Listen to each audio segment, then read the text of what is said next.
Next up, we're switching things up a little, and we're zooming out to a statewide project. So we've looked at some counties, we've looked at one river, and our next piece, thank you for that clicker, is going to be from Justin Rhodes, State Parks Deputy Director for Texas Parks and Wildlife, and he's going to share some information. We all know TPWD. TPWD is a major supporter of so much of this awesome work that's happening in the Hill Country and beyond across the state. So Justin, thank you for joining us, and we're excited to hear a little bit more about the Centennial Parks Plan. And I'm pulling up your thing right here. There's that. The big button's the advance. Okay. Okay, here you go. Hey, good afternoon, everybody. Justin Rhodes with Texas Parks and Wildlife. I serve as your Deputy Director for Texas State Parks.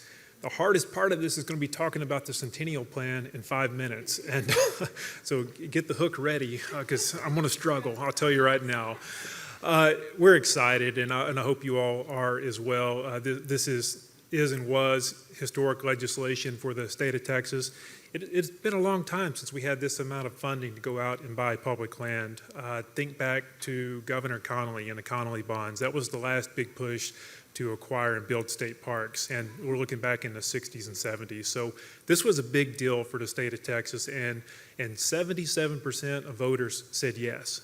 Still looking for the ones that said no, but hey, everyone has an opinion, right?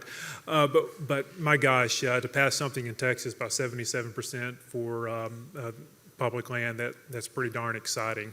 So that happened, and in November, Prop 14, it was approved, and the money went into the bank account in January. And so $1 billion, that's a lot of money, $1 billion. And yeah, we can clap for that.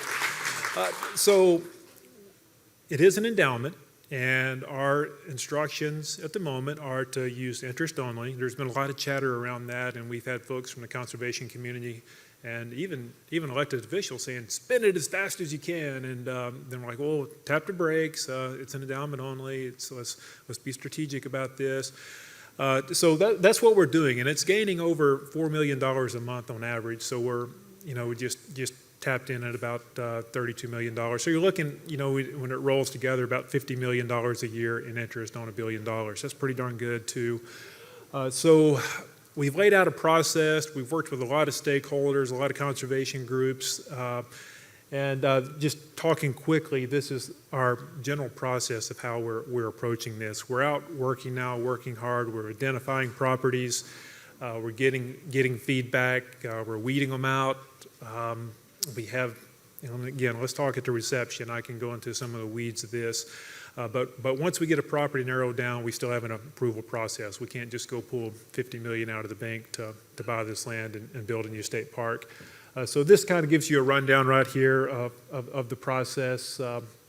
Properties are nominated either by in-house folks, our partner groups. We work a lot, of course, with our Texas Parks and Wildlife Foundation, Nature Conservancy, Trust for Public Land. Go down the list. We have a lot of folks helping us with this. And if you see there, just a review process, it involves our commission, so it gets the public involved there as well. We take comments on it.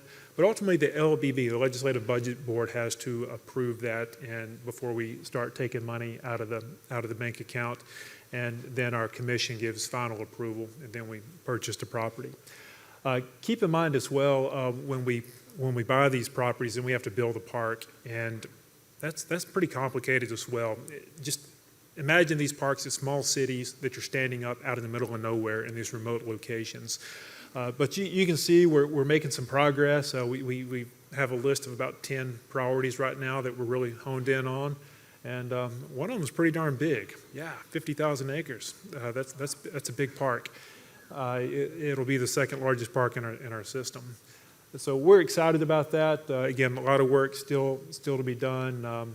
Just a little sneak peek. I can't tell you where those might be, but these may or may not be Centennial properties. And I know you're going to ask questions, but in negotiations we can't talk about it. We are signing some NDAs on these as well. But those pictures could be from anywhere. So use your imagination. But we're looking at some pretty special places.